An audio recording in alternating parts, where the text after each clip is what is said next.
On September 19, 2003, the Albert Lasker Clinical Medical Research Award was bestowed on Marc Feldmann of the Kennedy Institute of Rheumatology, Imperial College London, for his discovery of anti-TNF therapy as an effective treatment for rheumatoid arthritis and other autoimmune diseases.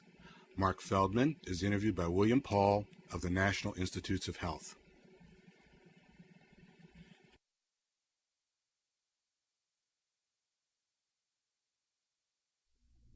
Good afternoon. I'm William Paul, an immunologist at the National Institutes of Health and a member of the Lasker jury that participated in the choice of this year's winners. And I'm really delighted to have the opportunity to discuss the significance of Dr. Feldmann's work today, a real landmark in advancing human health. I begin by apologizing to all for not being present in person, but Hurricane Isabel has really sort of grounded everyone in D.C., but I'm here in my office at NIH, and this is a real treat for me to be able to speak to my good friend and colleague and person who I've admired for many years, Marc Feldmann, and I hope we can have a really delightful discussion about the significance of this great work and its importance for advancing human health. Marc, I wonder if we could begin, if you would be kind enough to just sort of lay out for us the basic principle behind the treatment that you and your colleague, Professor Miney, have introduced to treat rheumatoid arthritis. Mm-hmm. Well, what our work has shown is that blocking one pro-inflammatory molecule, a tumor necrosis factor, usually termed abbreviated TNF, has much more dramatic effects on inflammation and on chronic diseases than we would have anticipated when the work started. And so what we've been able to show over the last 10 years is that blocking TNF, which is done in patients with antibodies or TNF receptor fusion proteins, there's now 3 of these drugs on the market, not only has a profound effect on the inflammation in rheumatoid patients, reducing symptoms, but also protects their joints to quite a remarkable degree. So in a way, by focusing on the molecular mediators, we've found that a single one has a particular importance in orchestrating the pathology.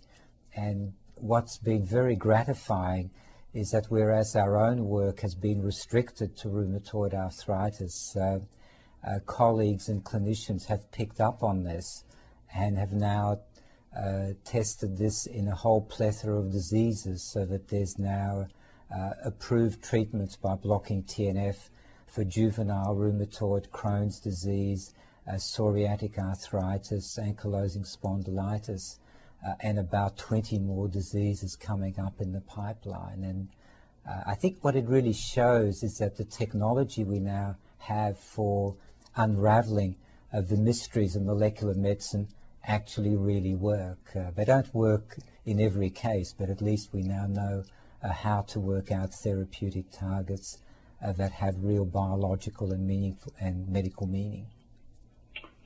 Well, I think the Lasker jury was motivated to award you and Tiny Miney this prize because the work both was so dramatic and it represented, if you like, the application of a new principle to treatment of patients, one based on recognizing a lesion or an abnormality and then using a monoclonal antibody for its treatment. And before we talk more about that, since this has had such a big impact on the lives of patients, I wonder if you could say a little more in a little more detail about how you've seen the impact on individuals who suffer from rheumatoid arthritis. Yes, the ones we remember most are the first half dozen patients that ever got this treatment.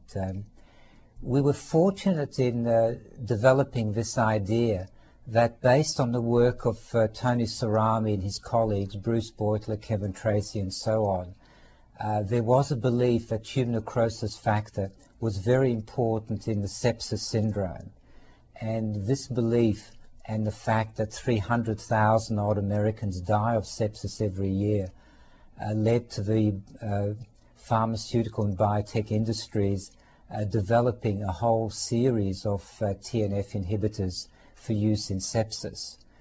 So that when our laboratory research came to the point that this was looking very much like an important target, the TNF was orchestrating the recruitment of leukocytes and the other inflammatory mediators, we had at our disposal a number of therapeutic agents ready to go that had been developed and had been in small clinical trials for sepsis already. So that was a big step forward.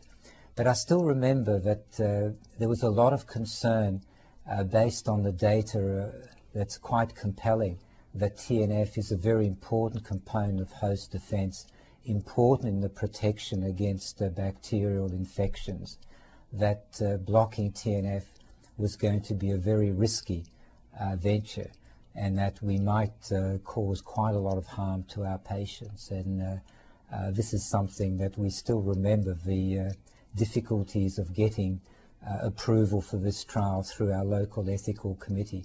The ethical committee in the UK is the equivalent of the American IRB, Institutional Review Board.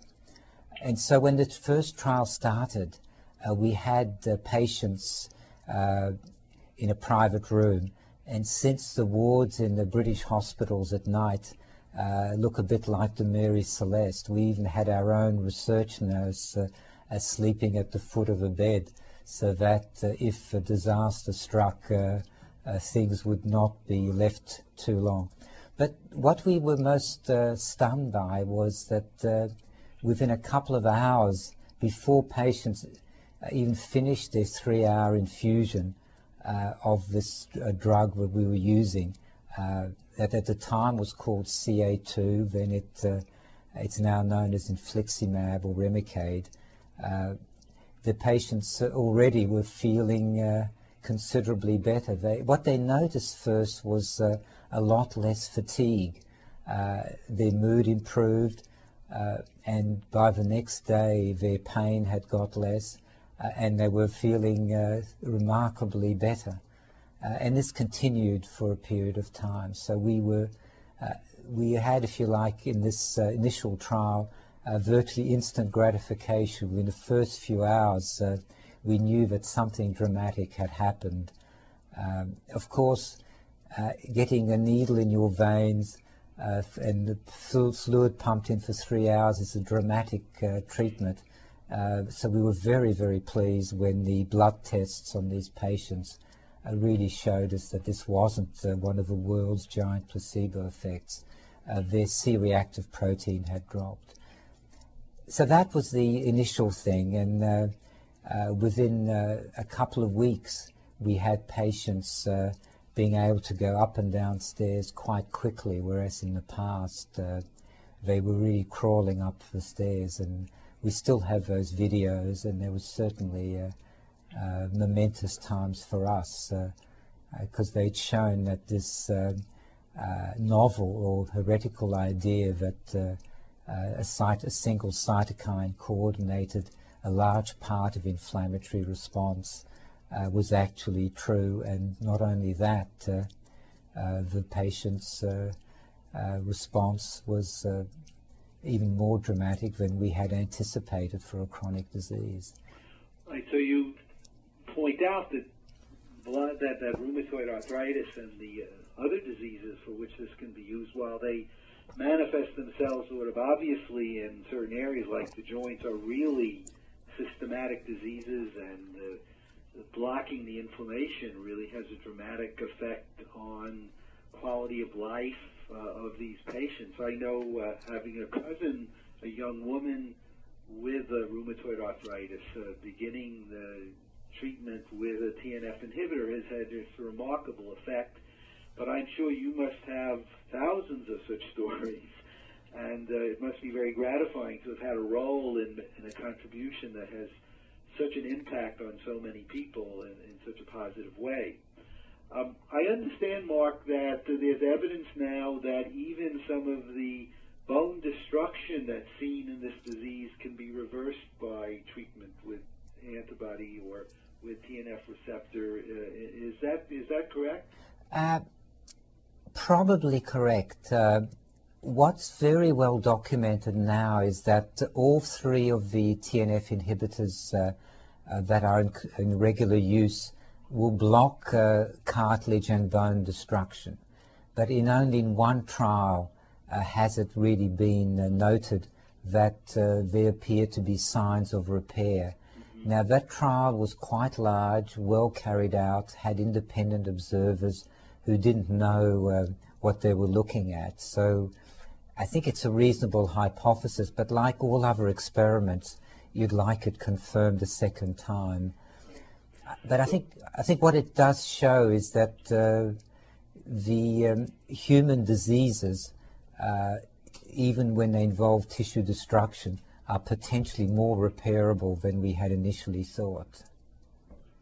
Right. And I'd like you to say another word or two about the other applications of neutralizing tumor necrosis factor in other conditions. You, of course, mentioned them briefly a moment ago, but it's been really, for those of us who follow this, it's been really quite gratifying to see that this concept is really a generalizable one. And you might mention again those other diseases where TNF neutralization has had a big impact, and what you see as the future for this therapy. Yes. Well, there are some interesting puzzles. Probably it's totally expected that juvenile rheumatoid arthritis would respond to the adult form, although there are certain differences in the pathology. It's the juvenile form is more complicated, more different types. Where there's a very interesting puzzle, which is mimicked in the rheumatoid, is in Crohn's disease. And the Crohn's disease indication is one which is quite different in results with the different marketed drugs. So Crohn's disease responds very well to an antibody against tumor necrosis factor, to infliximab. And my understanding is that the trials with the other antibody that's coming, that's been approved for rheumatoid, adalimumab, is also successful. But the TNF receptor fusion protein, etanercept, doesn't work in Crohn's disease. And that sort of is at the boundary whether this is a question of the biology or whether it's a question of the dosage of a drug. And at the moment, we don't know. The antibodies, certainly infliximab, is used as an intravenous injection. So a very large bolus is given, which penetrates the tissues very well. Etanercept is given at low dose, so it doesn't appear to have much effect. It could be because not enough gets through in the tissues. But certainly the other aspect of Crohn's disease, which is very interesting, is that the tissue destruction phase in Crohn's is also treated by a TNF blockade. And there in Crohn's disease, the tissue destruction is just as unpleasant as it is in rheumatoid arthritis. It's manifest clinically often as fistulas, communication between the gut and the skin, and that can be very distressing to have contents of the gut sort of leaking out through. The surprise is that in both Crohn's disease and in rheumatoid arthritis, there are patients that have a marked improvement in their tissue destruction, be it in their joints or in closing fistulas, that have quite an incomplete anti-inflammatory response. And that tells us that we may feel we've understood a little bit of a puzzle by predicting a new therapeutic approach, but there's certainly other bits of a puzzle we don't understand, because if it was as simple as we believe at the moment, it wouldn't make sense that there are many patients that still have active Crohn's disease, still have active joint symptoms who nevertheless have their tissues quite clearly protected. So there's a lot of research still to do about mechanism of action, and I think what some people don't understand is really why mechanism of action of drugs is so important, and that's it gives you the opportunity to make improvements in the future. So, Mark, would you perhaps say a few words a little about how it was you and Tiny Miney started on this approach, and what led you to the conclusion that this idea was one that would really have merit and that was worth the enormous amount of time and energy and years that you put into it? Yes, well, as you know, I started life in Australia as a basic immunologist, studying in vitro systems in mice, and being very interested in signaling between cells and active supernatants of cells. The molecules at the time were totally uncharacterized, but of course now we know them as the pro-inflammatory cytokines. So that was my initial interest in immunology, and this interest which I started in Australia, I took with me to London, and in London I was working at the Imperial Cancer Research Fund Tumour Immunology Unit, run by Av Mitchison. And there the remit was to do interesting work, study immune regulation, but with an eventual view to try to understand whether immunity against cancer was possible. And most of the rest of the unit was studying viral-induced cancers. And there in these animal models there were obvious responses, whether they were to the virus or the cancer was always a bit arguable. But in human systems, in the early 80s, there was no obvious immune responses to cancer. And so at this time, I became aware that there were a number of studies that had shown upregulation of MHC molecules in sites of autoimmunity. And this was described in diabetes, in rheumatoid arthritis, and in thyroiditis. And the nearest neighbors doing this were studying thyroiditis. This was Gianfranco Battazzo, and it looked very much, from looking at all these tissues, where there was this upregulation of MHC class II, that this was a situation where antigen presentation was augmented. And since antigen presentation is an aspect of immune regulation that I had studied for many years, it struck me that perhaps the earliest important event in an autoimmune disease may well be upregulation of antigen presentation. So in 1983, while on holidays in Spain, it dawned on me that we could perhaps explain the genesis of autoimmune diseases in a fairly simple way, that for a local autoimmune disease like the thyroid, if there was a local activation of the immune system near the organ site, this could lead to the liberation of molecules from the immune system that would upregulate MHC molecules and antigen-presenting function on the local thyroid tissue. And at the time, of course, this notion was based on seeing class II expression on the thyroid epithelial cells. And so to follow this through, it had been well known that autoantigen reactive T cells could be detected in normal people, and perhaps the important difference was just the upregulation of antigen presenting function, and perhaps a bit of tissue damage releasing antigen in the vicinity. And so we proposed, and this was published in a hypothesis in the Lancet, that perhaps a local infection in a site prone to autoimmune disease like the thyroid might lead to upregulation of antigen presenting function locally and the activation of autoantigen reactive T cells that normal individuals have. And that may be the start of the pathology. And so this notion made me very interested in looking at human autoimmune disease tissue.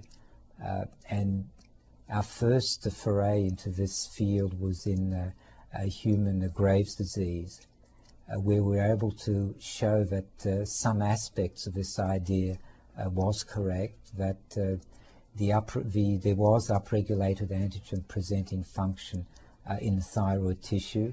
One could clone out of Graves' disease glands autoantigen-reactive T cells, which were stimulated by these thyroid epithelial cells. And so to take this concept one stage further, to sort of ask what molecules may be initiating the process, it became apparent that what one really wanted was access to an autoimmune disease site at the height of a disease. And in thyroid, that's not possible. The tissue is taken out once the disease has been quietened down with beta blockers or thyroid inhibitors. But in rheumatoid arthritis, physicians stick needles into joints and give them painkillers, steroids, can take biopsies. And so that was a disease where I thought we could press more into the disease pathogenesis and try and identify molecular mediators. So I'd had in London an eminent rheumatologist, immunorheumatologist, Nate Zweifler, on sabbatical in the late 70s. He'd come to work with Av Mitchison, but ended up working with me. And so I contacted him and asked him who was the best person in London to discuss rheumatoid arthritis research samples. And so it was he that knew Tiny Maney and put us together, and we met. And there was an immediate positive chemistry that we could communicate well. He understood immunology, had done an MD studying molecular mediators from lymphocytes, published a paper in Nature on this with Dudley Dumond, and so there was a common background, common interest, and so we started working together. Great. So, Mark, you've given us a good picture of some of the scientific issues and the ways you go about attacking them, but those of us who don't do the hard work of development probably don't have a picture of the complexity of moving this principle that TNF, or neutralizing TNF, can block the release of other cytokines, moving that to the actual development and approving of a drug. And I know you must have encountered all sorts of problems. It would be interesting, I think, to get a feeling of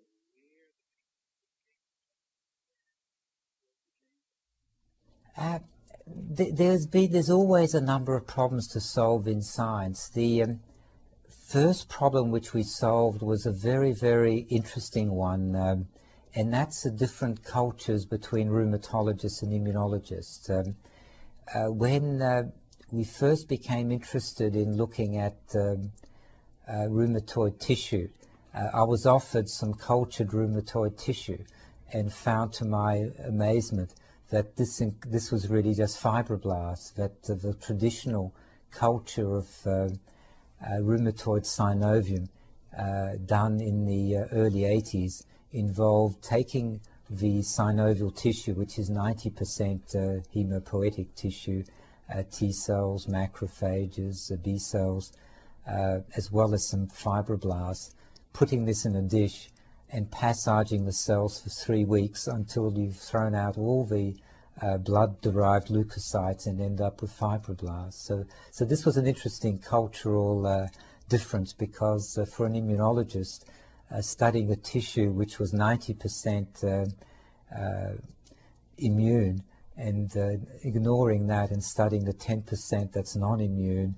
was obviously anathema, and probably changing the way we cultured synovium was one of the biggest steps forward, because then it became very clear how complicated an interaction this was, and how the molecules being produced in that culture seemed to mimic what we thought was being produced in vivo. So that was a very interesting cultural difference. But I think one that most immunologists would have made. Most immunologists just couldn't bear to be studying a diseased tissue full of T cells and antigen-presenting cells and throwing those cells in the bucket. The other major issue is how much to trust in vitro analysis of complicated systems. And this is something that many people have argued, that in vitro models are very accident prone. You've heard this expression, in vivo veritas, and I think it has a lot of merit. The situation in terms of TNF studies is magnifies the problem, because it turns out that one of the probably important reasons why TNF is important in so many diseases is that it is probably the body's major fire alarm. It's the most rapidly produced cytokine after any stress. And so that's probably why it's got such a major role in coordinating the pro-inflammatory response. But what we had found there, of course, is if it can be made in 30 minutes in vitro, then the potential for in vitro artifacts were really very, very large indeed. And so we didn't really cross the threshold of being sure that the in vitro analysis of cytokine interactions was correct until the animal models of arthritis also responded very well to anti-TNF therapy. And while, of course, the relationship of animal models of disease to their human counterparts is not clearly defined, this really gave both us and everybody else we talked to considerably more confidence that one could treat collagen-induced arthritis and subsequently every other model of arthritis by blocking TNF after the disease onset. And probably the capacity to block animal models after they've started was another key event, because in the pharmaceutical industry there's a lot of work being performed at not treating established disease models, but at preventing them from developing. And when you ask somebody who does that sort of work why they do it, they will tell you very honestly, because it works better. Preventing disease is much more likely to work than treating an established disease.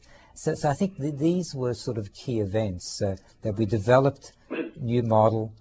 We could show that the conclusions from this model in vitro were also borne out in an animal model of disease.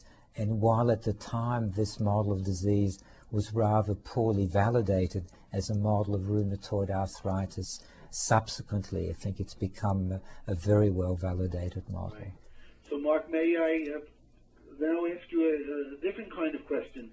So you and Tiny have sort of led the way in the development of cytokine neutralization or TNF neutralization to really have an enormous impact on major human diseases. But of course there are still issues. I'm sure you would agree that rheumatoid arthritis is still a problem, that there are some who don't respond, and as we talked earlier, people who have serious bone lesions may or may not repair them under the treatment. So where do you see the further application of this general approach? Do you think there are still major opportunities that can be used to develop other but similarly principled ideas to attack other inflammatory diseases?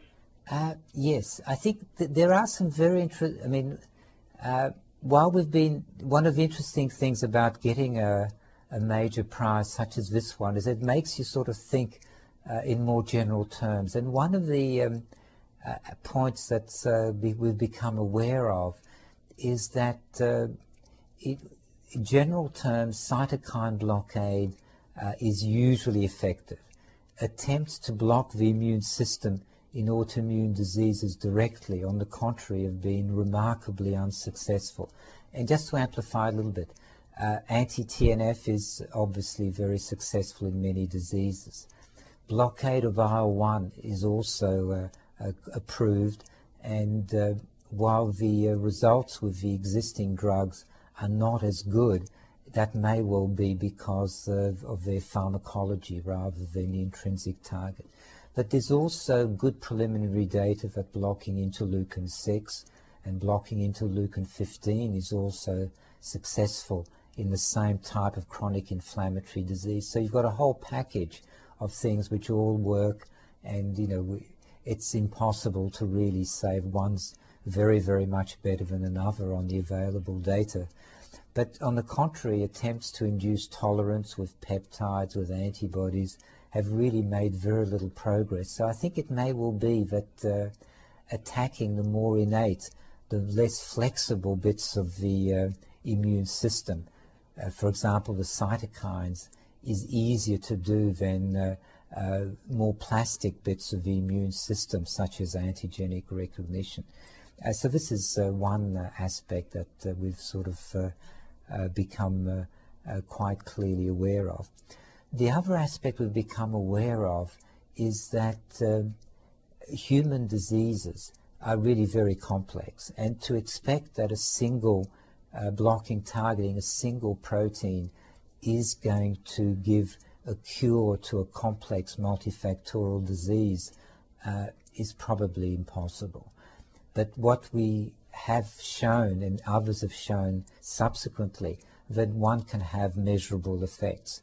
And so the question becomes how to get closer to a cure. And we believe that we already have made the first step on that particular direction. And it's what is now essentially standard practice for rheumatoid arthritis, which is to use the TNF inhibitors in conjunction with methotrexate. So I think combination therapy is going to be the way forward, and the difficulty is really going to be to plan a combination therapy which is more effective without compromising on safety and without increasing the costs of therapy to astronomical levels, because at the moment the biggest problem of anti-TNF therapy is that its cost is too high, so that the number of patients that could benefit is a lot less than the ones that are actually getting the treatment. But I think that's implicit in anything that ends up costing about $15,000 a year just for the active drug. So, Mark, do you see, you sounded somewhat pessimistic about the possibility of therapies that would actually, if I may be permitted, cure these diseases in contrast to therapies that treat them. Do you think, in fact, there's a reasonable prospect that we could get either curative or preventive strategies for complex inflammatory disorders like rheumatoid arthritis, like Crohn's disease, like psoriatic arthritis? I think they would. I think we will get to cures. Because if you actually think about it, where this is really the first attempt at rationally based immunotherapy for chronic inflammatory diseases. Prior to anti-TNF therapy, the existing drugs were really developed without considerable insight into the molecular nature of the diseases. Of course, the reason that these previous attempts did not encompass the molecular understanding is that they were done at a time when this molecular understanding could not be developed. We've been very fortunate coming at, starting our research at the same time that cytokines were being cloned and other very important immunological molecules. So we were able to base on our research on the work of very many talented individuals that had built up the knowledge of the field to the extent that we could then add our little contribution to the pile. So my belief is that the approach towards a cure to rheumatoid arthritis would be to add on top of anti-cytokine therapy, and for now we believe that anti-TNF is probably as good as any other in that field, perhaps better, but since there isn't enough comparative data, we can't be certain that it's the best one. But to add on top of anti-TNF therapy, a type of therapy that attacks the immune system, but in such a way that the regulatory systems are not compromised. So it's very likely that the first pass treatments with anti-CD4 antibodies really didn't work because in the same way that they may have killed or blocked pathogenic T cells, they also deleted or blocked regulatory T cells. So I think a more focused attack on the immune system, either by only targeting the class of pathogenic cells, or at some stage eventually having antigen-specific cells, that might be a way towards getting a cure. But I think because the rate of progress has been so fast, I wouldn't be pessimistic. I think the next 20 or 30 years we will have cures for these diseases. Great. Well, Mark, let me ask an entirely different kind of question. So we heard about your early career in Australia and in the UK on more basic immunology, and then your recognition that you could turn your knowledge and your enthusiasm to human disease, and your enormously useful collaboration with Tiny Miney. So what can the scientific community expect to hear from Marc Feldmann in the future? Where are things going for you and for Tiny together individually in terms of what's exciting for you now? Yeah. Well, we've worked together for 20 years, and in most of that time I've had a sheltered, privileged life. Tiny's about 8 years older, so he's been the one that's ended up running all the administration. But in England, there's still a retirement age at 65, so he's turned 65, retired in inverted commas, which really means he can still come to the lab and do whatever he wants, but now the admin has been turned over to me. So I'm now head of the Kennedy Institute of Rheumatology, and my challenge in that role is how do I build from a very good institution to an even better one. And we've decided that to do a number of things. One is to start to look at other rheumatic diseases where the pathology is poorly understood. And the best example of this is osteoarthritis, where there's a complex series of events, but it ends up destroying your joints. At a late stage, it certainly involves cytokines and inflammation, but at the early stage it doesn't. And I think with looking at that disease with fresh eyes, trying to work out how to diagnose it early. And the same approach, I think, can be applied to other degenerative diseases of the skeleton, for example, problems in the back. So I will sort of focus my knowledge of how to translate laboratory research into medicine to looking at other arthritic diseases. But the other aspect that we are very interested in is exactly what the one we've been discussing the last 10 minutes. It is how to convert significant medical benefit into remission or even a cure of arthritis. And so we've done a considerable amount of work on what synergistic therapies or additive therapies can be effective in animal models. And we have a number of candidates that we wish to test in the human situation. And there we have a dilemma that some of these may be pro-infective and therefore risky, but others we think are not going to be pro-infective. And so that's an aspect which we definitely intend to push forward very actively in the next few years. But another aspect which I think is very important is how to prevent TNF blockade being a province of only the rich parts of the world. And so we're very active at the moment in using some of the patents we have, working with various groups that may be able to develop more effective and forms of TNF blockade. Because if we can reduce the price, say, from $15,000 a year to $5,000 a year, the potential increased access will be very important, and it'll also make it much easier to treat patients very much earlier in the disease.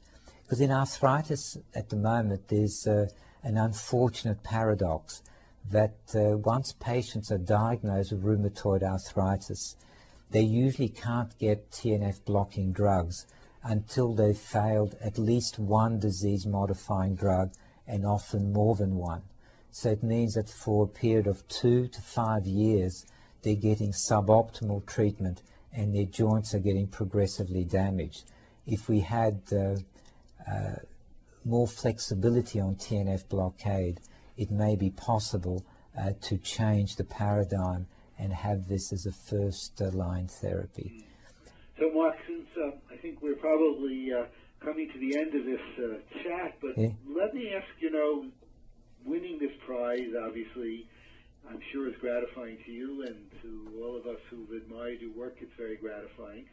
Maybe we could close by my asking you to, if you wanted to speak to people in general, what issue that most excites you, or what point would you like to make that might be one about careers in medicine and biomedical research, and how one, the decision to do that and things of that sort?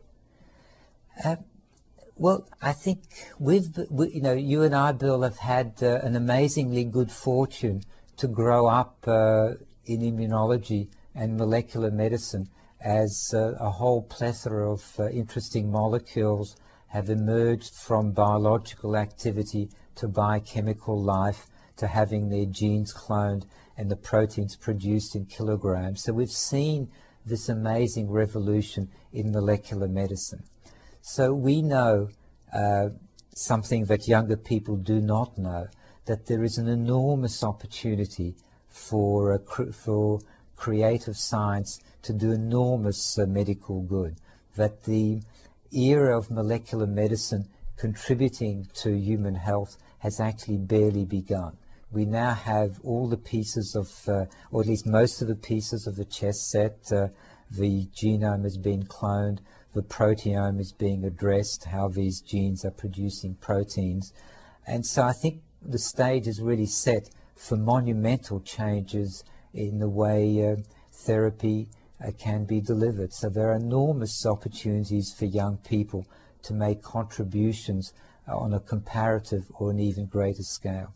The dilemma, however, is that the career progression for academic physicians, both in Europe and the US, is becoming more and more difficult. And that as the knowledge increases, it's increasingly difficult for somebody to be a competent physician and a competent scientist at the same time. This has really got to be to quite a difficult stage. So I think there is a very real need for young people to look at the example of Tiny Mani and myself and ask whether perhaps having a little team of people, 2 or perhaps even more scientists and physicians working together, whether that may be the paradigm for molecular medicine of the future, that the complexity of both the laboratory science, the clinical science, and its application to patients is now such that a single individual may not be the optimal way to deliver this type of laboratory to the bedside medicine.